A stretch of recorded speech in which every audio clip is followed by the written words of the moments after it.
정진석 의원님 네. 질의해 주십시오. 충남 공주 부여 청양 출신 정진석입니다. 우리 이인영 통일부 장관 후보자 축하드립니다.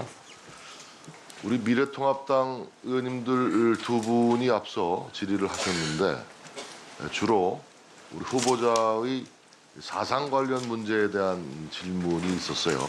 좀 듣기 거북하십니까? 어땠습니까? 좀 거북하십니까 듣기?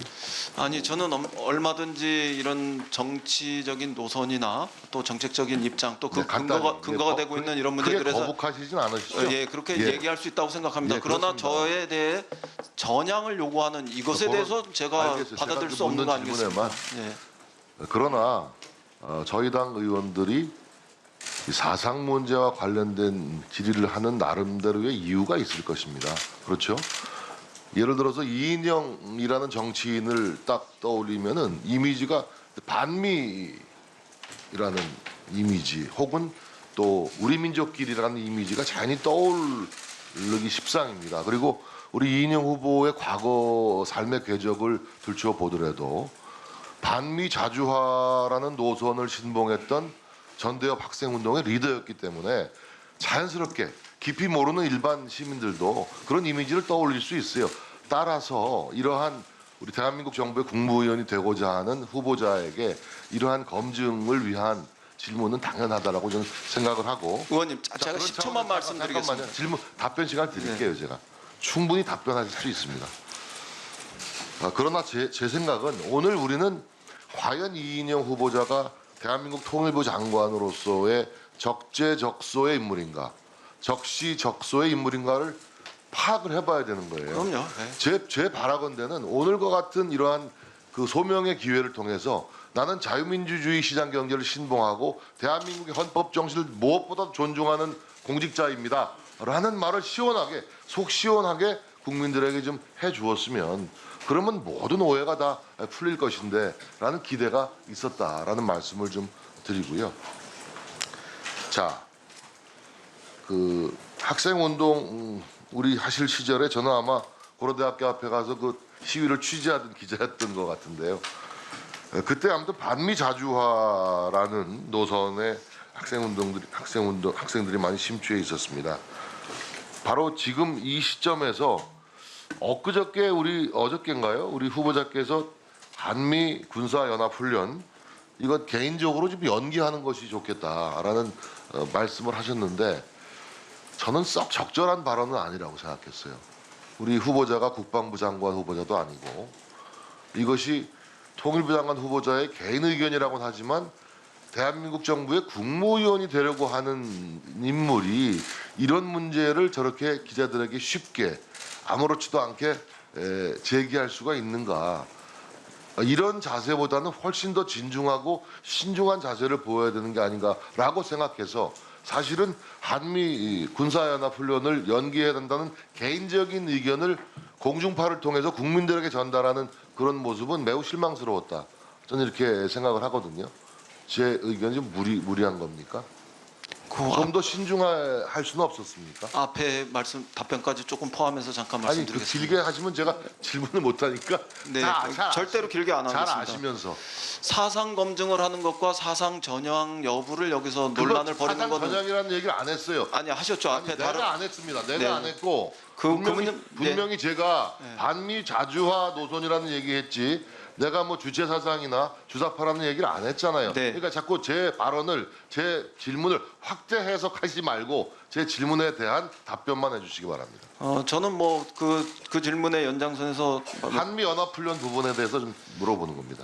그래서 제가 그 앞에 그 통일부를 떠나서라는 그 토까지도 제가 분명히 달았는데 그럼에도 불구하고 이게 그 경솔한 것으로 보셨다면은 뭐 앞으로 좀 더 좋습니다. 세심하게 뭐 오케이. 자, 주의하겠습니다. 시간 두 번째 질문 좋습니다. 고마워요. 그런 답변을 해줘서 고맙습니다. 지금 그 후보자 과정에서 여러 번 그 대북 관련 남북 교류 발전을 위한 창의적 해법을 강조를 하셨거든요. 근데 제가 듣기에는 이 창의적 해법이라는 것은 국제사회와 미국의 대북 제재를 창의적으로 어기겠다는 다짐 아닌가. 저는 이렇게 들렸어요. 상상력을 발휘해서 창의적으로 어겨가면서 북한과 교류 협력을 강화하겠다. 이런 뜻으로 저는 받아들였거든요. 왜 그러냐? 지금 유엔 안보리의 대북 제재, 미국 정부의 독자 제재, 원비어법에 의한 제재, 이렇게 북한에 대한 국제사회의 제재는 2중 3중으로 촘촘한 그물망으로 되어 있어서 우리 통일부 장관 후보자가 장관이 되신 주에 추진하게 될 이러한 대북 제재를 우회하는, 대북 제재를 피해서 갈 수 있는 창의적 해법이라는 것이 굉장히 어려운 겁니다. 그런데 이런 걸 꼭 중시해서 가겠다. 그리고 모두 발언해서 제가 제 귀가 정확히 기억하는지 모르겠습니다만 북미의 시간은 가고 남북의 시간을 열겠다라고 발언하신 걸로 들었는데 맞습니까? 근데 이것도 저는 현실 인식이 명확하게 균형 잡혀 있는 인식이 아니다라는 생각이 들어요. 지금 가장 이 문제가 어디서 불거진 겁니까? 본질의 남북 문제의 본질이 뭡니까? 북핵 문제예요. 이 창의적 해법을 얘기할 때 저는 통일부 장관 후보자라면 오히려 북핵 폐기와 북한 비핵화의 창의적 해법을 먼저 얘기해야 된다라고 그런 것이 맞다고 생각합니다. 북핵 폐기와 북핵 비핵화의 창의적 해법은 없는 겁니까? 그런 것을 오히려 남북 교류 강화의 창의적 해법보다 먼저 얘기해야 옳지 않습니까? 북핵 문제 해결에 있어서 남북 간에도 직접적인 대화 의제가 돼야 한다는 점, 이런 점은 저도 인식하고 있습니다. 다만 지금 북미 관계 개선을 통해 가지고 북핵 문제 해결하는 더 넓고 더 깊은 해법으로 우리 정부가 접근했었고 그 과정에서 촉진자로서의 주도성을 잃지 않았다 이렇게 생각합니다. 다만 남북 간에는 예를 들면 인도적 교류 협력 등의 과정을 거쳐서 좀 더 신뢰를 확보하면서 북핵 문제를 해결하는 창의적 그렇습니다. 과정으로 접근하는 것이 어떤가 이게 제 생각이었다는 점을 말씀드립니다.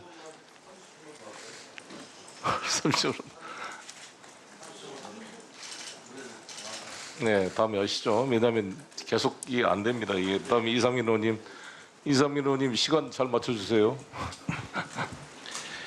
예, 저 후보자께 축하드립니다. 제가 평소 지켜본 이인영 후보자는 남북한 문제를 비롯한 여러 다방면의 식견도 갖추셨고 또 통찰력도 갖추신 분으로서 통일부 장관이 되시면 많이 기대되는 바가 큽니다. 많은 큰 역할을 좀 해주실 것을 당부드립니다. 질의하겠습니다. 한반도 문제는 남북한의 문제만이 아니고 미국, 중국도 이미 글로벌 이슈가 되고 있지 않겠습니까? 그래서 남북한이 아무리 잘한다고 해도 사실은 쉽게 풀 수 없는 해법 마련에 어려움이 있습니다. 특히 이제 미국과 중국이 갈등이 더욱더 격화되고 있고 또 코로나19 등의 그런 사태로 인해서 자국 우선주의가 더 심화되고 있는 상황인데 우리 정부로서는 이 한반도 문제에 풀어가는 데 있어서 특히 미국 구성 요소 중에 미국과의 관계 설정을 어떻게 해야 할 것인지. 예. 제가 좀 전에 잠깐 말씀드렸습니다만 저는 한미 간의 굳건한 공조를 통해서 북미 관계를 개선해 나가는 이 과정이 경우에 따라서는 남북 관계의 발전과 좀 선후의 문제로 이렇게 남아 있어도 괜찮다는 생각을 지금까지 좀 부분적으로 한 편입니다. 왜냐하면 북미 관계가 개선되는 것이 남북 관계를 개선하는 데서 훨씬 튼튼하고 또 넓고 깊은 강력한 토대를 만드는 그런 길이기도 하기 때문에 그랬다고 이렇게 말씀드릴 수 있습니다. 그런데 그럼에도 불구하고 남북 관계의 개선은 북미 관계의 개선과 별도로 그 자체로 꾸준히 발전돼 나가야 한다 이런 생각입니다. 그런 점에서 미국과 공조하면서도 동시에 다른 한 축으로는 남북 관계의 발전 이것을 위해서 매우 주도적으로 또 적극적으로 노력할 필요가 있다 이렇게 말씀드리겠습니다. 예, 그렇습니다. 뭐 싫든 좋든 원치 않든 간에 미국과 이 관계를 잘 조율하면서 남북한 문제를 풀어가야 되는데요. 근데 특히 이제 지금 주한미군 감축 문제가 미국 언론에서 보도하기를 미 국방부에서 백악관에 그 감축안을 제출했다 하고 마크 그 에스퍼 미국 국방장관은 한반도에 뭐 철수 명령을 내린 적은 없다. 그러나 전 세계의 미군 배치에 대해서는 최적화 방안은 계속 검토하겠다라고 했습니다. 그걸 비춰보면 여전히 주한미군을까지 포함해서 감축까지 조정할 수 있는 여지가 있다라고 생각되고요. 이거는 또한 우리가 원ton 원치 않든 우리가 좌지우지할 수 있는 없는 외생 변수이기 때문에 이런 상황이 왔을 때 플랜 B를 준비를 하고 있어야 되지 않겠습니까? 그렇다면 미군이 감축할 때 철수할 때 매우 걱정하는 목소리도 있지만 결국은 이러한 상황을 우리 남북한 한반도 문제를 풀어가는데 잘 선기능으로 잘 활용할 수 있도록 또 나름의 안도 마련해야 된다고 생각합니다. 이에 대해서 보관이 있으십니까? 우선 미군의 감축이나 혹은 미군의 철수 문제와 관련해서 우리 정부는 어떤 입장도 가지고 있지 않다 이렇게 저는 알고 있습니다. 현재 미군 주둔 상황과 관련해서 현성 변경을 가하는 이런 정책을 우리 정부는 추진하지 않는 것으로 알고 있고 저도 그 입장을 그대로 존중합니다. 다만 제가 의원으로서 혹은 원내대표로서 미국을 방문했던 당시의 정황들을 보면 미국의 그 이익과 관련해서 미국 스스로의 판단 속에서 이런 문제들이 싱크탱크 등등에서 이렇게 주장된 바도 있고 개별 정치인의 입장에서 피력된 바도 있고 그래서 그런 부분을 저도 접한 적은 있습니다. 이런 경우에 대비해서 정부로서는 좀 더 전략적으로 한미 군사 동맹을 어떻게 유지하고 발전시킬 거냐 이런 측면에서 검토하고 있을 거라고 생각하고 통일부 장관이 되면 더 관심 갖고 보겠습니다. 그리고 그런 과정에서 지금의 전시 작전권을 어떻게 할 거냐 이런 부분들과 관련한 국방부의 고민들 이런 것들이 있을 거고 그런 점들도 같이 관련해서 살펴보고 올해의 그 연합 훈련과 관련해서 어떻게 최종적 결론을 도출하는 것이 합리적인지 이런 점도 같이 볼 생각이었다. 이렇게 좀 부연해서 더 설명드리겠습니다. 예, 이거는 이제 입법 개정에 관한 말씀인데요. 남북교류협력법 있지 않습니까? 예. 거기에 전면 획기적 개정이 필요하다라고 생각을 하고 있고요. 네. 정부도 이제 부분적 제한적으로 개정한 움직임이 있는 걸로 알고 있습니다.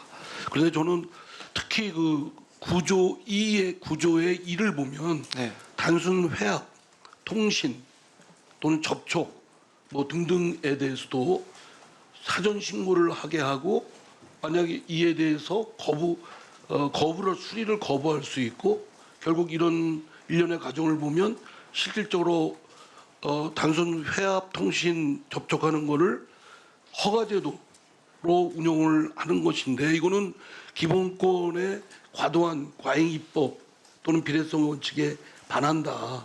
위헌적 성격이 짙다라고 생각돼서 이건 전면 폐지가 돼야 된다고 생각합니다. 이에 대해서 의견이 있으신가요? 저는 의원님 그 말씀에 전적으로 공감합니다. 위헌적인 요소, 기본권의 침해 이런 부분들에 대해서도 저 역시 그렇게 생각하지만 현실적 운용과 관련해서도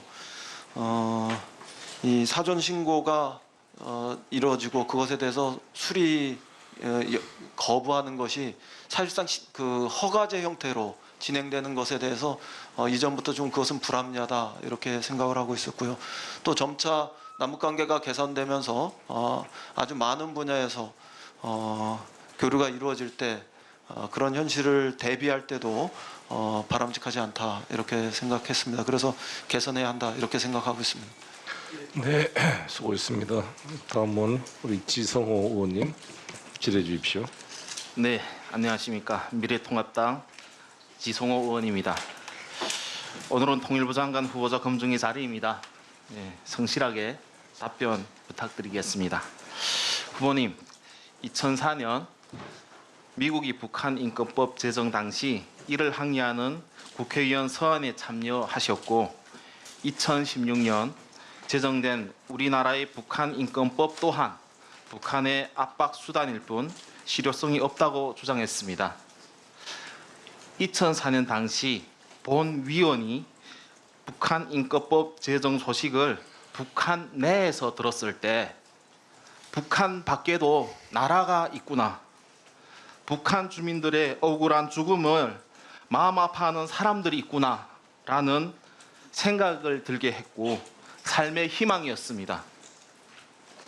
후보님은 먹는 것, 아픈 것, 죽기 전에 보고 싶은 것 등을 보장받지 못하는 북한 주민들을 위해 인도적 지원을 무조건적으로 추진해야 한다고 하면서도 북한 인권법은 반대하는 모순적인 모습을 보이고 있습니다. 문제가 있다면 법안 개정할 생각을 해야죠. 본 위원은 북한 정권의 피해 당사자로서 수백만의 북한 주민들이 아사하고 그 시체 더미의 악취와 그리고 거기서 나온 구더기 그리고 홀로코스트와 같은 수용시설에서 고통받던 북한 주민들을 잊지 못합니다. 그 과정 속에 저희 할머니도 굶주림을 견디지 못해 돌아가셨고 저희 아버지도 북한 감옥에서 잔혹한 고문을 견디지 못하고 세상을 떠났습니다. 본 위원도 팔과 다리가 절단되었을 때 마취도 하지 못한 채 두 눈을 뜨고 3시간 동안의 수술을 받아야 했는데 그 당시 제 나이가 14살이었습니다. 그런 사회에서 살다가 대한민국에 와서 가장 놀라웠던 것은 동물도 학대당하지 않을 권리를 보장하는 동물권이 있다는 사실이었습니다. 이를 보며 북한 주민들의 삶은 과연 무엇이었는가에 대한 고민을 하게 되었고 북한 인권 활동을 시작하게 된 계기였습니다. 지난 월요일에 존경하는 김태년 대표님께서 교섭단체 연설 중에 하신 말씀이 떠오릅니다. 국가는 어떤 상황 속에서도 국민을 지켜야 합니다. 북한 정권에서 전혀 보호받지 못했던 본 위원에게는 굉장히 감명 깊었는데 후보님도 이 말씀에 동의하십니까? 네. 국가는 국민의 안정을 보장해야 합니다. 그것은 어느 국가이든 반드시 지켜야만 하는 의무인 것입니다. 하지만 북한 정권의 만행으로 인한 피해가 우리 대한민국 국민에게도 일어나고 있다는 사실을 말씀드립니다. 후보님, 잠시 화면을 보시죠. 혹시 누군지 아시겠습니까? 잘 알지 못합니다. 통일부 장관 후보자님께서 이분들을 모르십니까? 예. 좀 오늘 이분들은 배우겠습니다. 2010년 이후 북한에 억류되어 있는 우리 국민 6명입니다. 통일부 장관 내정자가 북한에 억류되어 있는 우리 국민을 모르십니까? 예, 뭐 아직 몰랐습니다. 예, 뭐 오늘 배우겠습니다. 우리 정부는 헌법에 따라 국제법상 불법으로 납북 억류 중인 우리 국민의 석방 소환을 하기 위해 적극 노력해야 할 의무가 있습니다. 본 위원이 통일부에 이분들에 대한 자료를 요구하였으나 답변은 딸랑 한 장뿐이고 그마저도 생사 여부, 석방을 위한 통일부의 노력 등의 내용은 없고 억류되어 있는 것으로 파악하고 있음, 검토 중 이렇게 성의 없는 답변만 제출했습니다. 억류된 우리 국민들의 송환을 위해 최선을 다하고 있다고 했지만 벌써 2년이 지났음에도 말만 오갈 뿐이고 결과가 없습니다. 통일부가 북한에 억류되어 있는 우리 국민들에 대해 미온적인 태도를 유지하고 있는 가운데 미국은 미북 정상회담 전에 북한에 억류된 자국민 3명을 송환받았고 캐나다 지스틴 트리도 총리 특사단 파견을 통해 한국계 캐나다인 임현수 목사의 석방을 받아냈습니다. 그에 반해 우리나라는 2018년 문재인 대통령의 평양 순방 후 송이버섯 2톤을 선물로 받아왔다고 대대적으로 홍보했습니다. 도대체 우리 정부는 남북 정상회담을 몇 차례 더 해야 북한에 억류되어 있는 우리 자국민들을 가족의 품으로 돌려보낼 수 있는 것입니까?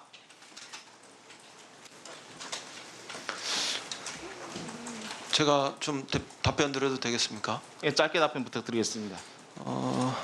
아주 짧게 말씀드릴 수밖에 없으면 우선 제가 여섯 분이 북에 억류돼 있거나 이런 사정에 대해서 모르는 건 아니고 사진으로 바로 이렇게 말씀하시니까 짧게 답변해 주십시오. 사진으로 말씀하시니까 확인하지 못했던 점을 다시 네, 양해해 주시기 알겠습니다. 바랍니다. 예, 그리고 대통령께서 지금 말씀하신 선교사 분들을 비롯해서 기회가 되는 대로 다시 남으로 돌아오실 수 있는 이런 노력을 적극적으로 하겠다 이런 네. 의지만은 분명히 말씀드립니다. 예, 대통령께서 직접 평양까지 방문했으면 송이버섯이 아니라 북한에 억류되어 있는 우리 국민들을 송환시켜야 한다고 생각합니다. 후보님 위 여섯 분들이 북한에 어느 수용소에 계신지, 북한의 수용소가 몇 개가 이제 존재하고 있는지도 모르시죠? 혹시 아십니까? 그 행사 여부도 모르시죠? 수치까지 또 뭐 이렇게 건강 상태도 모르시죠? 예. 이 와중에 후보님은 남북 경제 협력 방안으로 금강산 개별 관광 및 금강산 백두산 물, 대동강의 술, 우리의 쌀과 약품 등 현물로 교육하는 방안을 제안했습니다. 맞습니까? 예, 그렇습니다. 이미 북한에 10년 가까이 억류된 우리 국민들이 6명 조차 마무리해 주십시오.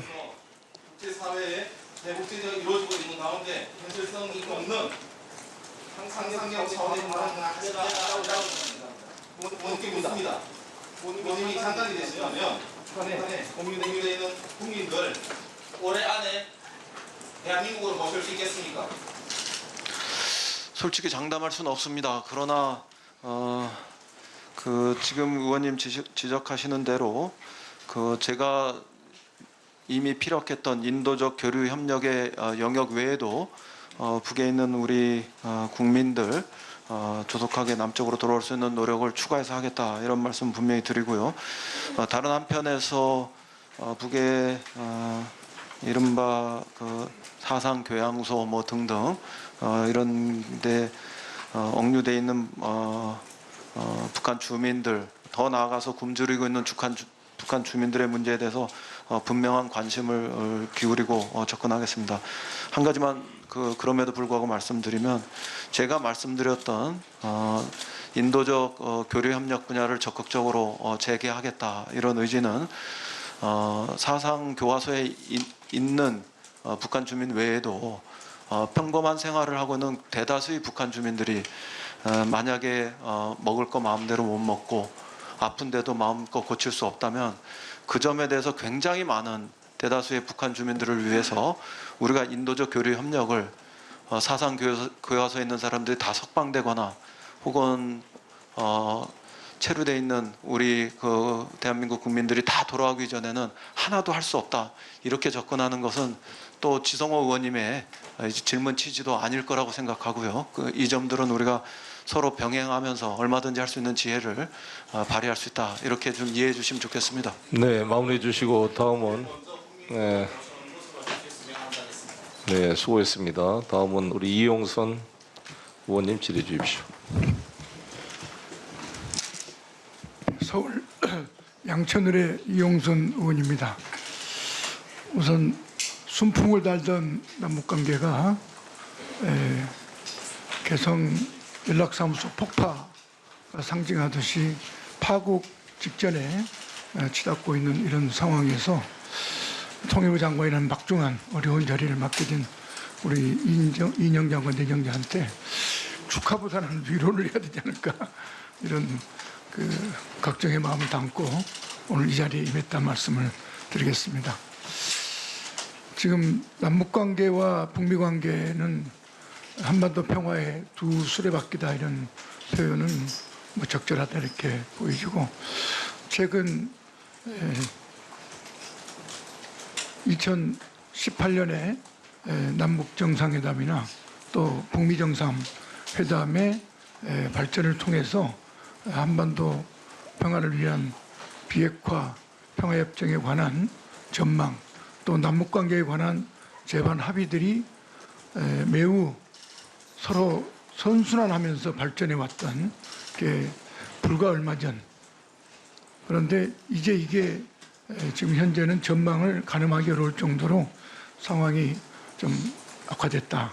그래서 지금 현재 최악의 상황을 예단하기는 빠르지만 상황은 훨씬 복잡하고 어려졌다고 생각하는데, 특히 북에서 남에 대한 비판의 핵심은 남이 미국 북미 간의 중재자나 운전자 역할에만 관심을 기울이지 남북 간 합의, 한반도 문제 당사자로서의 역할, 책임, 또 남북 간 정상 간 합의들을 실제적으로 이행하지 않는 것에 대한 그 불만, 비판이 근저에 깔려 있다, 이렇게 생각합니다. 그래서 이 상황을 돌파하기 위해서는, 즉 남북 관계를 다시 대화와 협력의 단계로 다시 재진입시키려면 이런 남북 간 합의에 관한 우리 정부, 우리의 노력의 부족들을 먼저 해결하는 것으로부터 출발하지 않겠냐. 그것이 아마 남북 간의 신뢰 회복의 출발이다 보여집니다. 그런데 최근 삐라 사건이라는 것도 따지고 보면 그 판문점 선언 합의를 이행하지 않는 것과 무관치 않다, 이렇게 생각합니다. 그래서 남북 간의 6.15와 14 등등 오랜 협력의 역사 속에서 남북 정상 간 합의가 제도화되지 못함으로 해서 이게 국민적 합의로, 또한 정책적인 그 안정성을 갖지 못한 역사가 있었습니다. 그래서 사실 20대 국회에서 삐라 방지법을 넘어서서 판문점 선언에 대한 국회 비준 동의, 이러한 것들이 이루어졌더라면 참으로 이런 최악의 상황을 막는데도 큰 버팀목이 됐겠다고 생각하는데, 이런 그 판문점 선언과 관련된 국회 비준 동의에 대한 우리 후보님의 생각은 어떠십니까? 저는 외통위 활동 과정이나 원내대표 활동 과정에서 판문점 선언을 비롯해서 그동안 좀 미루어져 왔던 부분들이 있다면 그것까지 다 포함해서 남북 간에 맺어진 어떤 협정 혹은 협약, 그리고 선언, 이런 것들을 국회에서 비준받는, 동의받는 이런 절차들을 밟는 것이 좋겠다, 이렇게 늘 생각했고 그렇게 주장해 왔습니다. 말씀하신 그대로 남북 간의 관계를 개선하는 이런 정책들이 정권이 바뀔 때마다 흔들리는 이런 것을 해소하기 위해서도 제도화하는 것이 바람직하고, 그런 측면에서도 그랬고, 그 다음에 남북관계가 개선돼 나가는 과정에서 때로는 막대한 예산이 소요될 텐데, 이런 것들은 그 현재 우리가 남북관계 법에 의해서도 국회에서 비준 동의 절차를 밟는 것들이 바람직하게 이렇게 적용돼야 되는 측면이기 때문에 그런 점에서도 그렇게 생각해 왔습니다. 예, 또 하나 다른 분도 지적하셨습니다만, 이맘때면 봄이나 가을에, 여름이면 한미 군사훈련 때문에 남북관계가 홍역을 치르곤 합니다. 이것이 북에 주는 여러 가지 유무형의 압력이 아주 심대하기 때문에 그렇습니다. 그래서 북미 회담의 초입 입구론으로 이야기됐던 게 핵과 미사일의 실험 중단과 또 연합군사훈련의 중단 내지는 축소, 이런 것들이 논의되어 왔다고 생각합니다. 그래서 지금 파국 위기가 보류되고 있는 이 상황에서 아까 8월 한미연합 군사훈련이 보류됐으면 좋겠다는 표현도 하셨습니다만, 지금 대체로 한미 간에는 코로나19 상황 등등을 감안해서 아마 축소 수준으로 아마 조정이 되고 있다는 언론 보도를 보고 있습니다. 이러한 것들이 남북관계에 악영향으로 미치지는 않는지, 이거에 대해서 한번 예측을 두고 싶습니다. 있는 그대로 한미 예정됐던 그대로 한미 간의 연합 군사 훈련이 진행이 되면 그냥 추상컨대 북쪽에서 반발하는 정도가 조금 더 셀 거고, 그 다음에 완전히 보류하면 뭐 새로운 메시지로 받아들이기도 하고 뭐 그럴 수 있다고 생각합니다. 그 중간 정도에서 규모를 축소한다거나 작전 지역의 반경을 예컨대 정세현 전 장관님 말씀대로 한강 이남으로 이동시켜서 한다거나 등등의 이런 그 유연성을 발휘하면 또 그 유연성의 정도로 맞춰서 북은 반응할 거라고 생각할 수 있습니다. 그러나 지금 북이 어떤 반응할 건지에 대해서 단정할 수 없고 또 하나의 원칙은 북이 어떻게 반응할 것인가를 염두에 두고 한미 간의 연합군사훈련의 문제를 접근하는 것은 여기 야당 의원님들의 비판뿐만 아니라 국내에서도 다른 지적이 있을 수 있는 문제이기 때문에 그런 측면에서는 생각하지 않고 접근하는 게 좋겠습니다. 제가 말씀드린 그대로 저 개인적인 소신이나 혹은 뭐 통일부의 예견을 빼고 그런 측면에서는 이야기할 수 있겠지만 통일부 장관이 되면 작전권을 우리가 이양받아야 하는 과정에서 필수적으로 거쳐야 하는 연합훈련의 단계, 이른바 FOC의 문제들을 관련해서 국방부의 현실적 수요가 있는 점, 그리고 또 다른 측면에서는 대규모의 인력이 움직일 때 거기서 코로나19 사태가 지속되고 있고 확산되는 과정에서 현실적으로 제약이 되고 우려가 있는 등등을 감안해서 전략적으로 우리가 좀 판단하고 유연하게 대처하면 어떤가, 이런 말씀만 드릴 수 있다고 생각합니다. 네, 수고했습니다. 다음은 조태영 의원님 질의 주십시오. 미래통합당 비례대표 조태영 의원입니다. 먼저 이인영 후보자 지명 축하드립니다. 지금 지난 질의 과정에서 사상 검증, 사상 전향 이런 이야기들이 나오면서 이 위원회에서 위원님들이 좀 다른 의견들을 가지고 계시는구나 하고 생각을 하게 됐습니다. 저는 이렇게 생각합니다. 지금 이인영 후보자가 통일부 장관이라고 하는 자리를 잘 수행할 수 있을지 판단하는 첫 번째 기준은 이인영 후보자가 지금 오늘 현재 어떤 생각을 하고 있는지 저희가 판단해 보는 것이 먼저라고 생각을 합니다. 그런 차원에서 이인영 후보자의 생각, 과거의 생각, 현재의 생각, 이 두 가지를 하나하나 물어보는 것이 필요하다고 생각을 합니다.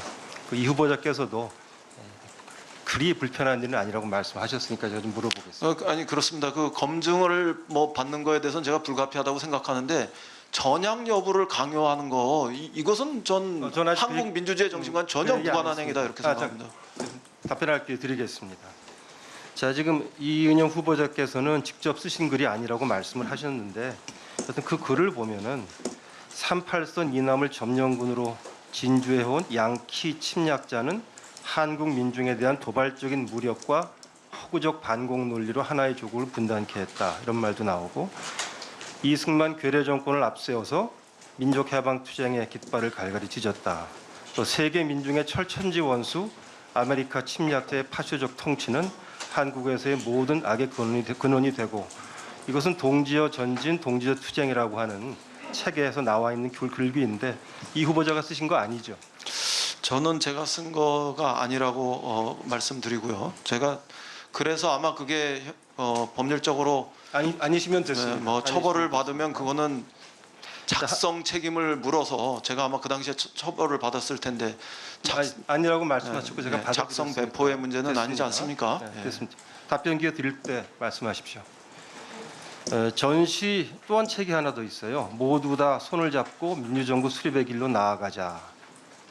전시 주둔국 지원 협정은 한국 사회를 저들의 새로운 병참 기지로 전락시키는 제2의 을사보호조약과 같은 만행임과 동시에 90년대판 한미 합방 조약이다. 이 책도 이인영 후보자 쓰신 거 그건 아니죠? 아마 제가 썼을 것 같습니다. 그런데 그 당시에 저도 최근에 그런 지적을 받으면서 보니까 제가 굉장히 급진적인 생각을 가지고 있었던 건 사실인 것 같습니다. 그러나 됐습니다. 한미 양국 간의 군사 협정의 내용이 제가 매우 시간이 7분밖에 없어서 잘 아시겠습니다만 말씀드리도록 오랫동안 외교부에 종사하셨으니까 잘 아시겠습니다만 후보자가 말씀하시는 자리가 아니고 제가 물어보는 자리입니다. 아니 물어보시니까 대답하는 거 아니겠습니까? 그래서 그것이 불평등성을 지적되어 온 것도 꽤 오랫동안 있었다는 점, 이런 측면에서도 이렇게 그 취지는 받아들여 주시면 좋겠습니다. 자, 말씀해 주십시오. 그다음에 이런 게 있습니다. 1992년 대법원 판결을 보면은 전대협 1기 의장이 이인영 후보자신데 전대협은 주한미군 철수, 국가보안법 철폐, 고려 연방제에 의한 통일 등 반국가 노선을 견지해 오다 이런 이적 단체라는 그런 이제 구절이 나오는데 제가 물어보고 싶은 건 이겁니다. 전대협이 전체가 이적 단체로 규정되지 않았습니다. 그 점은 다시 참고하시기 바랍니다. 전대협이 이적 단체 판정을 받은 바 있는 것으로 일부가 알고 그랬습니다. 있습니다. 자 보십시오. 그러면 아까 아니, 전 굉장히 다르다고 생각합니다. 전대협 알았습니다. 전체가 이적 단체 판결을 받은 적은 없고 그 중에 일부를 특정해서 당시에 공안 당국이 특정 부분만 이적 단체로 규정했습니다. 그거는 다시 사실을 확인하시기 바랍니다. 대법원에서 주한미군 철수, 국가보안법 철폐, 고려 연방제에 의한 통일 등 반국가 노선을 견제해오다 이 말씀 맞습니까? 대법원에서 맞죠? 그 특정한 부분에 대해서 그런 판결을 뭐 그럼 했을 제가- 거라고는 생각합니다만 자 제가 물어보겠습니다. 전대협 전체는 이적 단체가 자, 절대로 아닙니다. 자 그러면 이 후보자는 지난번 질문에서 본인은 처음부터 주체 사상을 신봉한 적이 없고 지금도 주체 사상을 신봉하지 않는다 이렇게 말씀하신 건 맞습니까? 그렇습니다. 네. 그다음에 이제 반미 부분을 좀 물어보겠습니다. 혹은 기록해 놓도록 하겠습니다. 지금 이 후보자께서 말씀하신 것처럼 학생운동 시절에 참 과격한 주장을 많이 하셨다. 반미와 관련해서도 그렇고 이런 말씀을 본인이 하셨는데 그러면 현재 주한미군 철수에 대해서 어떻게 생각하십니까? 주한미군 철수와 관련해서 저는 좀 더 주둔되는 것이 맞겠다 이런 생각 쪽으로 정리되고 있습니다. 그것은 향후에 동북아의 전략적 균형, 특히 군사적 힘의 균형과 관련해서 한미 동맹이 특히 군사적 측면에서도 유지될 필요가 있겠다 이런 생각을 하고 있기 때문입니다. 그거보다 더 자세하게 말씀드릴 수 있는데 그 점은 국제적인 외교적인 관계의 문제들이 있기 때문에 주변국과 관련해서 그런 문제들이 있기 때문에 더 자세히 말씀드리지는 시간이 않겠습니다. 많이 가고 있기 때문에 제가 하나만 더 물어보겠습니다. 이 후보자가 20대 국회에서 2017년에 북한 미사일 발사 및 정전협정 위반 규탄 결의안에 대해서 기권했습니다. 찬성을 안 하시고 그 당시는 북한이 ICBM급 미사일을 발사했고 귀순하는 북한군 병사를 향해서 JSA 내에서 총격을 자행한 이런 일이 있어서 그걸 규탄하는 결의안인데 왜 기권하셨습니까? 제가 왜 기권했는지 사실 여부에 대해서는 좀 더 확인을 해야 되겠습니다. 그러고 다시 말씀드리겠습니다. 기권하신 거 기억을 못 하시는 겁니까? 지금 무엇을 질문하신 것인지 제가 지금 앞에 조금 정확하게 놓쳤습니다. 2017년 12월 달에 북한의 미사일 발사 및 정전협정 위반 행위에 대한 규탄 결의안이 국회에서 표결이 됐는데 기권하신 것으로 기록에 나와 있습니다. 혹시 왜 기권하셨는지 기억하십니까? 좀 확인하고 대답을 드려야 되겠습니다. 이걸 피해가거나 모면할 이유는 전혀 없는데 알겠습니다. 다음번에 그럼 그 시점의 상황을 제가 지금 정확하게 기억을 모르시는 못합니다. 기억이 안 나실 수도 있으니까 그건 됐습니다. 아까 인권법도 기권하셨어요? 예? 북한 인권법도 기권하셨다고요? 예. 아까 대법원에서 그러면 전대협- 아마 그 취지에 대해서 근본적으로 반대한다기보다는 죄송합니다. 그 취지에 대해서 근본적으로 반대했다기보다는 마무리를 못 지었습니다. 남북 관계 개선이 중요한 시점이었기 때문에 그런 정치적 고려였을 것 같습니다.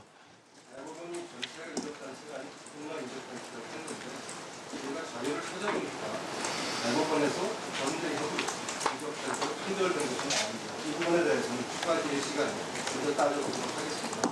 제가 정리를 하겠습니다. 이 후보자는 주체사상에 대해 한총련 신고하지 않습니다. 네, 좀 조용해 주시고. 과격한 반미를 포함한 주장에 대해서는 과거에 그러한 생각을 품었던 적도 있지만 지금은 그 생각이 과격하다. 이렇게 정리해드리겠습니다. 네, 꼭 그런 식으로 본인의 워딩대로만 정리하시고 싶으시면 그렇게 정리하셔도 된다고 생각합니다. 그러나 대체적으로 저는 네? 아니 저의 네. 생각을 위원님의 그 일단 추가 워딩으로 질의 때- 꼭 정리돼야 하는 건 아니지 않습니까? 추가 질의 때 말씀해 주시기 그거는 바라겠고요. 예. 의원님께서 나는 이렇게 정리해도 되겠느냐 그러면 그거는 위원님의 자유 아니십니까? 그걸 제가 토시를 바꾸면서 검찰에서 조서 꾸미듯이 그건 이렇게 바꿔주시고요, 이건 이렇게 그렇게 할 수는 없는 거 말씀하신 아니겠습니까? 것처럼 반미 부분에 대해서는 젊었을 때 네, 과격한 추가 질의 생각을 때 했다는 걸 해주시고 알게 된다고 마무리 하셨고 부탁합니다. 지금은 그런 생각하지 않는다고 그 하셨기 때문에 그렇지 않다고 제가 매우 정리한 것뿐입니다. 급진적인 반미 노선 이런 것들을 제가 가진 시절이 있었다면은 저도 뭐 그렇게까지 급진적으로 노골적으로 직접적으로 그런 활동을 한 사람은 아닙니다만 뭐 그 설사 그렇다 하더라도 지금의 제 입장은 또 저도 나이 먹고 정치하는 과정에서 매우 현실적인 민족 자주 노선은 추구할 수 있습니다만 그렇게 직접적인 반미 자주 노선을 추구한다 이렇게 말씀하시는 거는 좀 아니지 않습니까? 네, 나중에 그 시점에서도 저는 이 잘 아시겠습니다만 의원님. 그 시점에서도 제가 직접적인 반미 자주 노선을 그렇게 노골적으로 그렇게 추구했다고 네, 생각하지 이걸로 않습니다. 정리하겠습니다. 일단 추가 질의 때 말씀해 주시고 다음은 이재정 의원님 질의해 주십시오. 네, 사실은 질의에 앞서서 의사진행 발언으로 하고 싶었지만 많은 분들에게 공이 같은 시간 부여되고 의사진행 발언 기회도 얻지 못했기 때문에 질의 시간을 애써 써가면서라도 꼭 한번 되짚어야 될 내용이 있는 것 같습니다.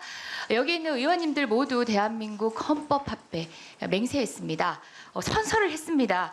그런데 저는 지금 후보자의 과거의 생각이나 사상의 문제가 아니라 우리 대한민국 국회의원의 질의의 태도가 반헌법적이었다는 사실에 충격을 금할 수 없습니다. 저는 뭐 법조인으로 변호사로 일을 했었고 무엇보다 헌법에 예민하고 헌법에 민감한 특히 표현의 자유 영역에 있어서 대한민국 헌법 질서가 어디서부터 어디까지 허락되는지를 명확하게 알고 있는 전문가 중에 전문가라고 자부합니다.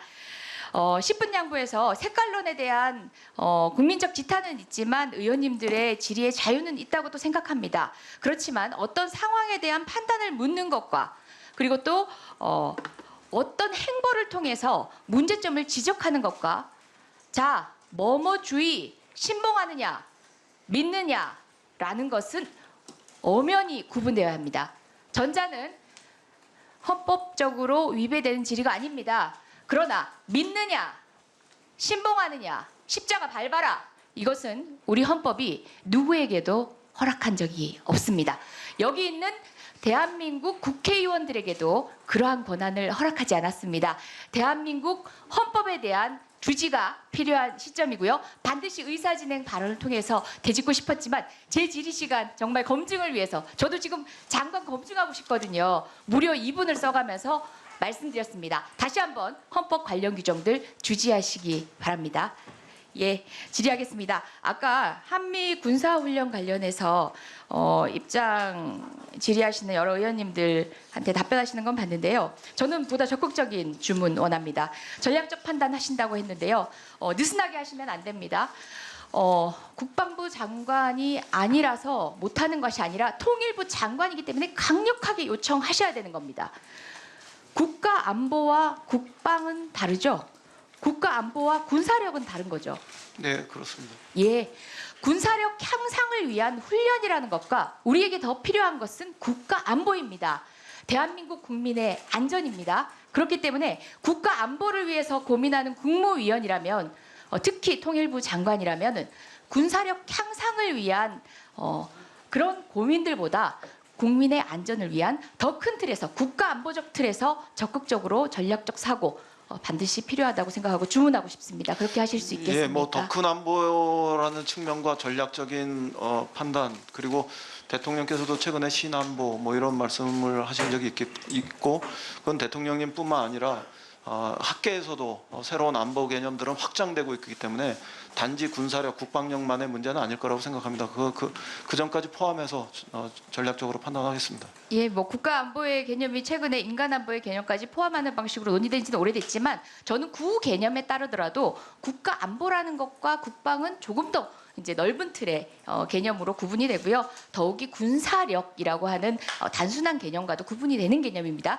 전통적 개념에 의해서도 국가 안보는 보다 고차원적인 판단이 필요하고 특히 여기 계신 통일부 장관님의 역할이 아주 중요합니다. 기대하겠습니다. 예, 지금 코로나 상황 때문에 대한민국도 힘들지만 북한 상황도 녹록치 않다라고 짐작만 하고 있는 상황입니다. 네. 후보자님 어떻게 인식하고 계십니까? 제가 이전에 외통이나 정보위 활동 과정에서도 사실 그 실체적인 진실이 무엇인지에 대해서 매우 궁금했습니다. 그래야 실체적인 접근을 할 수 있기 때문에 그런데 그렇게 확인은 할 수 없었고 다만 추정은 하고 있고 그 추정치를 가지고선 북의 코로나 상황이 어떻다 이렇게 말씀드릴 수 없을 것 같습니다. 예. 그러나 뭐 그 열어놓고 생각하면 코로나19가 특정 지역이라고 예외는 아니기 때문에 남북 간의 코로나19와 관련한 협력 이런 것들은 꼭 필요하지 않나 그렇게 생각하고 이 점과 관련해서 평양이 보다 좀 전향적으로 코로나19 협력을 하는 과정으로 나왔으면 좋겠다 이렇게 생각은 하고 있습니다. 예, 뭐 정확한 정보는 모를지라도 북중 교역의 관문이 사실상 폐쇄가 되고 관문 인근 지역에 확진자가 나오고 여러 상황들을 유추해 보면 북한 역시도 기존의 식량난에 더해서 코로나 상황 때문에 더더욱 인도적으로 우리가 충분히 신경을 써야 될 만큼의 식량난에 처해있다는 짐작은 되고요. WFP 같은 경우도 예전 수준을 넘는 이제 150만 톤 가까운 부족분에 대한 언급을 하고 있기도 합니다. 그런데 중요한 건 최근에 인플루엔자 관련해서 치료에 필요한 약제 저희가 뭐 제재 면제 승인까지 받고도 전달하지 못한 상황도 있었고 또 식량의 지급과 관련해서도 여러 상황들이 생기면서 사실은 지금 대북 식량 지원, 의료 지원 절실하다고 생각하지만 큰 도움이 될 것이 분명하다고 생각하지만 북한이 어떤 의미에선 수용할 것이 가능성이 낮아 보이기도 합니다. 저는 이것이 단지 뭐 북한의 어떤 입장의 변화를 통해서 남북관계 타결에도 중요하지만 무엇보다 같은 동포인 정말 북한 주민의 생존의 어려움을 외면하는 일이 있어서는 안 되기 때문에 더 절실한 노력이 필요하다고 생각하고요. 특히 유엔 안보리 결의 같은 경우도 대북 제재로 인해서 북한의 취약계층이 부정적인 인도적 영향을 받는 것을 우려하고 있습니다. 그런 의미에서 이런 수용 가능, 북한의 수용 가능성이 낮은 상황에서 이를 타개할 수 있는 실질적이고 실효적인 후보자만의 방안, 고민들 있습니까? 최근은 제가 오기 전에도 우리 정부의 방향이 이런 타미플루나 식량 이런 등등과 관련해서 조금 더 적극적으로 집행했으면 하는 했었어야 하는데 이런 생각들을 하는 기류들은 있었지 않습니까? 그리고 시민사회 쪽에서 그건 보다 분명하게 즉각적으로 했어야 한다 이런 비판들도 있었고요. 저는 그 견해에 동의합니다. 식량 문제나 이런 의료, 의학 이런 것과 관련한 지원에 대해서는 정말 망설임 없이 해야 된다고 생각하고 경우에 따라서는 조금 안 된 표현입니다만 이렇게 째째하지 말고 통 크게 했어야 한다 이렇게 생각합니다. 네, 마무리해 주시고 수고했습니다. 우리 전해철 의원님 질의해 주십시오. 앞으로도 그럴 생각입니다. 다만 야당 의원님들과 사전적으로 협의하고 소통하는 이런 절차는 뭐 밟으면서 하겠습니다. 네, 수고했습니다. 전해철 의원님 질의해 예, 주십시오. 저도 우리 이인영 후보 지명 현재 후보 된 거에 대해서 축하합니다. 이인영 후보 누구보다도 대한민국의 발전, 민주화에 헌신했다고 생각합니다. 그런 것이 국민들이 선출된 사선의 국회의원으로서 증명하고 있다고 또한 생각합니다. 그런데 오늘 사상 전향이라는 이야기가 나와서 저는 아주 아연 실색했습니다.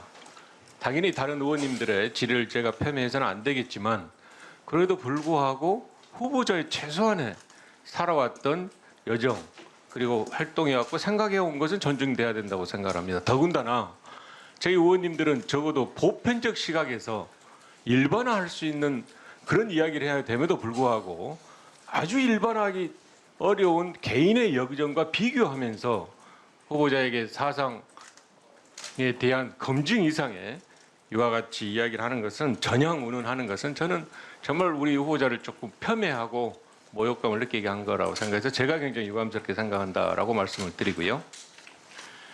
좀 전에 이제 후보자께서 이야기하실 때 그 워킹 그룹에 대해서 좀 시정이 필요하다라고 했는데 다시 한번 말씀드려 어떻게 정리할 수 있죠? 조금 더 구체적인 답을 드리는 게 좋을 것 같습니다. 워킹 그룹에서 할 수 있는 부분들은 제재와 관련한 부분들 이런 부분들은 워킹 그룹에서 논의하고 제가 살펴보니까 부분적으로 효율적인 제재 문제를 효율적으로 풀어내는 이런 기능도 있었기 때문에 그런 점들을 완전히 다 부정할 수는 없을 것 같습니다. 그러나 그 제재 영역이 아니라고 할 수 있는, 특히 인도적 협력 분야라고 할 수 있는 부분들, 제가 표현하는 거는 먹는 거, 아픈 거, 죽기 전에 보고 싶은 거, 이런 것은 우리 스스로가 독자적으로 판단하고 추진해도 되는 거 아니냐, 뭐 이런 생각입니다. 거기서 조금 더 나간다면 거기서 인도적 협력 분야에 해당하는 부분들은 교역 문제까지도 조금 접근했으면 좋겠다. 그리고 그것이 작은 교역에서 큰 교역으로 상황에 따라서 발전시킬 수도 있는 근거일 수도 있다, 이렇게 생각하고, 그 아이디어로 금강산, 백두산의 물, 대동강의 술, 이런 것과 우리의 쌀, 그다음에 약품, 의약품, 이런 부분들은 물물 교환의 형태로 작은 교역에서부터 출발해 봤으면 좋겠다, 이런 아이디어를 말씀드렸습니다. 예, 저도 대체적으로 후보자가 그런 방향으로 해서 실제 임명이 된다면 적극적으로 했으면 하는 바람을 가지고 있고요. 이렇게 이야기하는, 저는 먼저 원인을 따져야 된다고 생각합니다. 그러니까 한미 워킹 그룹이라는 것이 실제로는 제재 면제를 받을 수 있는 아주 실용적인 그런 회의체 또는 협의체임에도 불구하고 그동안 안 돼 왔던 것들에 대한 저는 분명한 문제 의식이 있어야 된다고 생각을 해서 제가 이제 예를 들겠는데요.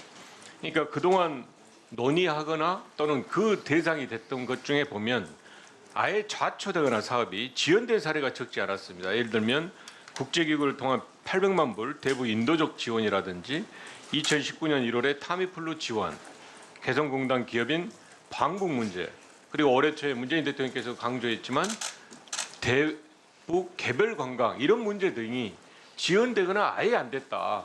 이런 것들에 대한 저들은 반성적 고려해서 지금 후보자께서 이야기하신 대로 좀 더 적극적으로 해야 될 것, 또는 반드시 실천돼야 될 것은 장애받아서는 안 된다고 생각합니다. 그런데 얼마 전에 전임 장관에 대한 이제 저희들 질의 때 나왔습니다마는 좀 한계가 있었다, 통일부가. 그리고 그런 부분에 대해서 충분한 역할을 못했다, 이런 이야기를 하고 또 몇 분의 국민들께서는 문제 제기도 했는데 여기에 대해서는 어떻게 생각하십니까? 그 타미플루 식량 개성 기업인 방북 문제, 그리고 개별 관광의 문제는 제가 지금 아직 다 확인을 못했습니다만 사후적으로 다 그 워킹 그룹에서도 다 그 동의가 된 걸로 봅니다. 다만 시차가 생기는 바람에 북이 태도 변화를 해서 집행하지 못한 것인데요. 개별 관광 문제는 워킹그룹에서 어디까지 논의됐는지 제가 확인은 못 해드립니다만, 이 이전에 김현철 장관 시절에 코로나19가 없었으면 개별 관광도 시행됐을 거라고 생각한다, 이런 점에 미루어 보면 가능한 길이었을 거다, 이렇게 봅니다. 한계나 제약에 있었던 것들도 사실일 텐데 그거를 뛰어넘는 상상력 혹은 돌파력, 이런 것이 제 임무라고 생각하고 그렇게 해나갈 생각입니다. 예, 개별 관광은 올해 2월에 결국은 이상가족 문제로 축소돼서 갔죠. 그러니까 취지와 틀리게 실제로는 논제와 의제도 되지 않고 아예 이상가족 문제로 돼서 저희들은 굉장한 아쉬움이 있다, 이렇게 생각을 하는데, 제가 이제 말씀드린 대로 우리 후보자께서 장관으로 임명이 된다면 이런 문제에 대해서 좀 더 통일부가 적극적으로 역할을 해서 이제는 한계가 있었다라는 이야기를 하지 않게 후보자께서 잘 해주시기를 기대한다. 네, 다시 말씀드린다면 인도적 교류 협력 분야에 있어서 특히 공식적이고 공개적이고 대중적인 영역에서 통일부의 역할이 중심이다, 이런 위상의 문제들은 분명하게 확립하고 추진하겠습니다. 예, 그리고 그 판문점 선언과 관련해서 DMZ 질의를 하겠는데요. 판문점 선언은 저희들이 이행을 위해서 노력을 해야 된다고 생각을 합니다. 북핵 비준 또 해야 되고요. 물론 과정에서 여러 북미 간의 대화라든지 비핵화의 문제가 있지만 그래도 끊임없는 노력을 해야 된다고 생각을 하는데, 그 중에 하나가 DMZ 실질적 평화지대화가 있습니다. 이미 판문점 선언이나 평양 공동선언에서 이야기를 했고 일부는 실현도 됐습니다. 예를 들면 감시 초소 철수 같은 게요. 이제 이런 부분에 대해서 제가 말씀드린 대로 끊임없는 실천이 필요한데, 여기에 대해서 장관 후보께서 생각하시거나 아니면 예를 들면 남북 공동조사라든지 이렇게 구체적으로 이런 실천을 하는 방안 등을 한번 고려해 보실 생각은 없으신가요? 네, 있습니다. 그 JSA 비무장화나 GP 시범 철수, 그리고 공동 유해 발굴, 이런 것들은 진행된 사업이고요. 예컨대 지금 궁예성터 월정리역 주변에서 DMZ 안에 있는 궁예성터에 대한 공동 발굴 조사 과정들이라든가 아니면 경원선 복원을 위해서 서로 간에 상호 조사하는 과정들이라든가 이런 것들은 우리가 추가적으로 해야 할 일이라고 생각하고 그 이전 단계에도 경의선이나 동해선 문제들이 있었기 때문에 그런 문제들은 기본조사, 기초조사를 한 걸로 아는데 이제 정밀조사를 하고 정밀조사에서 기본계획을 수립해가지고 실시계획까지 가는 과정들을 매우 신속하게 밟아갈 필요가 있다 이렇게 생각하고 있습니다. 네, 수고했습니다. 그러면 다음은 김기현 의원님 질의해 주십시오. 예, 울산 남구리 김기현 의원입니다. 파워포인트 한번 띄워보시겠어요? 현 문재인 정부는 기회는 평등하다, 과정은 공정하다, 결과는 정의로울 것이다 라는 것을 주요 캐치프레이즈로 시작했습니다. 파워포인트 안 뜨나요? 예. 그런데 이 사실 우리 사회에서 굉장히 중요하고 또 국민들이 많은 그 관심을 갖고 있는 것이 자제분들의 병역 문제인데요. 여기 우리 이인영 후보자 계십니다만 그 옆에 계신 우리 전 국무총리 또 그 옆에 계신 교육부 장관 또 그 옆에 계신 대통령 특보 이런 분들 자제분들이 다 병역 면제를 받았습니다. 사유가 적합한지 어떤지 여부와 별개로 결과적으로 병역 면제를 받았습니다.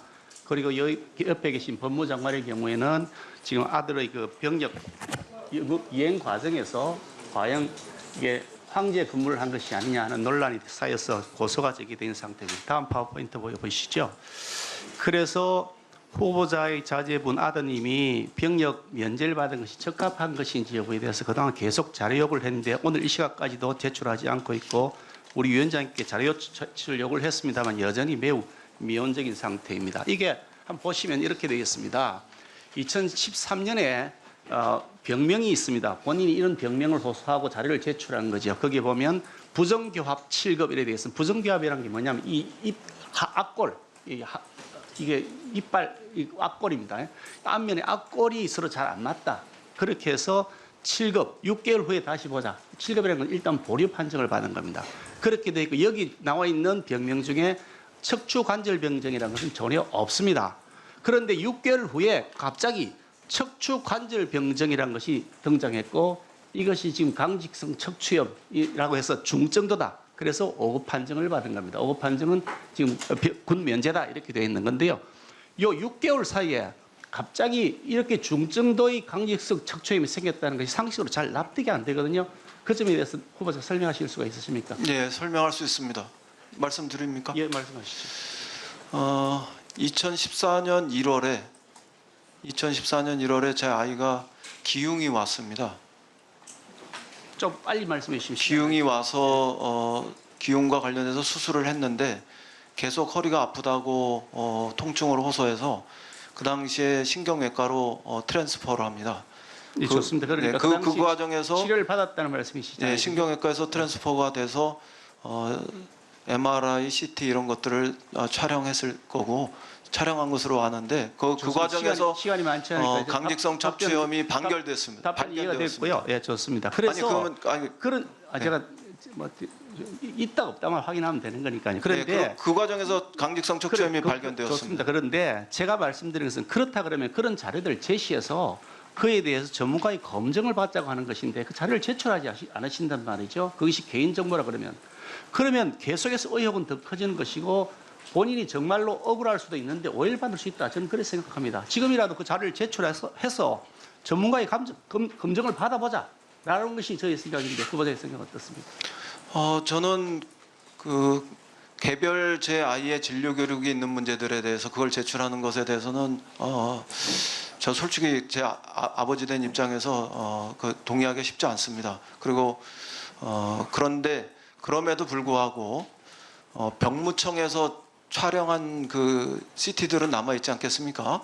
그 부분들과 관련해서 제출을 요구하신다면 그 CT의 제출과 관련해서는 뭐 제가 동의하겠습니다. 그리고 그거에 대해서 그 CT를 다른 기록은 저는 좀 곤란하다고 생각합니다. 거기에는 아예 또 다른 부분들이 있기 때문에. 그런데 그 CT가 병무청 CT가 제출되고 그 CT에 대한 판독은 그럼 의원님들이 하십시오. 제가 말씀드리는 것은 그 개인 정보가 유출된 것에 대한 그 여러 가지 의문이나 걱정이 되신다면 그거는 당연히 청문위원들이 적극적으로 협조해야 될 일이고 그걸 만약에 유출한다 그러면 그에 대한 책임을 져야 되는 일이라고 생각합니다. 의원님 제가 한 가지만 제가 제안을 하는데요. 그러니까 그 당시에 CT를 포함해서 진단서나 이런 투약 기록들을 병무청에 제출한 것으로 나옵니다. 그러니까 그 자료를 봉함을 한 상태로 아까 위원장께 말씀드렸습니다만 위원장께 제출하시고 위원장께서 봉함한 상태로 전문기관에 보내서 우리가 본들 알겠습니까? 그러니까 전문기관에서 이것이 적합한지 여부를 판정을 받자. 그러면 클리어되는 거 아니겠습니까? 그렇게 지금 제안하는데 의견이 어떠십니까?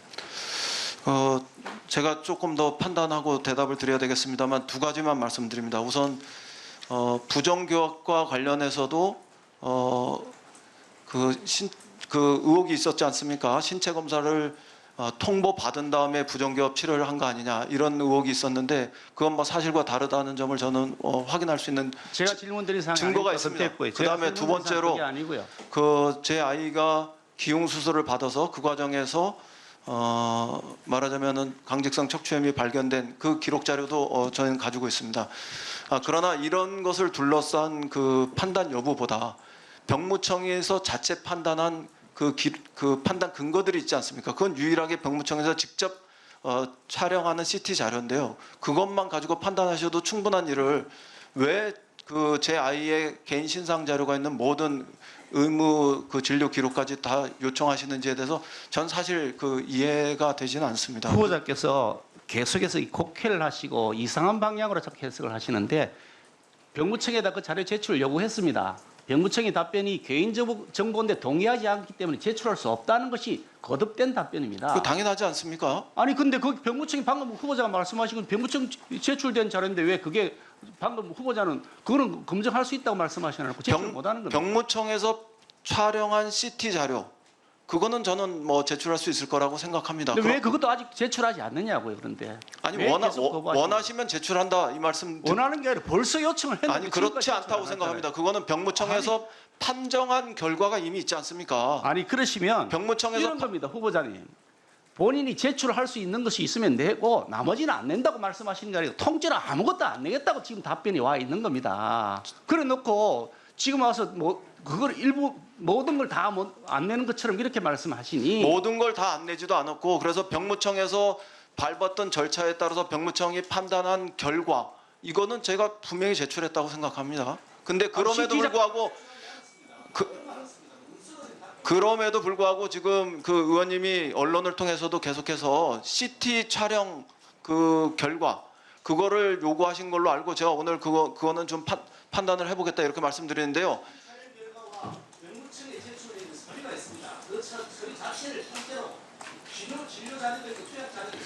그 진료 자료를 근데 왜 받아보시려고 합니까? 아니 그 이전에 의원님이 의원님한테 제출해 달라고 그러지 않았습니까?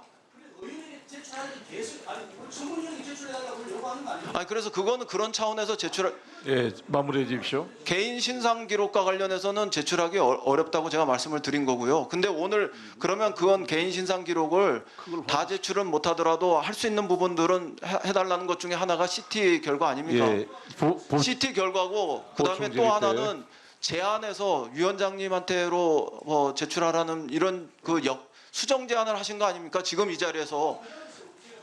네, 아니 그러니까 오늘 제안하신 예. 거 아닙니까? 이 이전에 제출하라는 거는 위원님한테 전부 다 제출하는 거 아니었습니까? 그러니까 지금 이 추가 아니 그건 질의 때 오늘 제출하라는 수정 제출하라는 말씀이시고 추가 질의 이 때 이전에는 그렇지 않았지 하시도록 않습니까? 하고 수정 제출한 제안을 가지고 후보자가 성실하게 답변 부탁드리고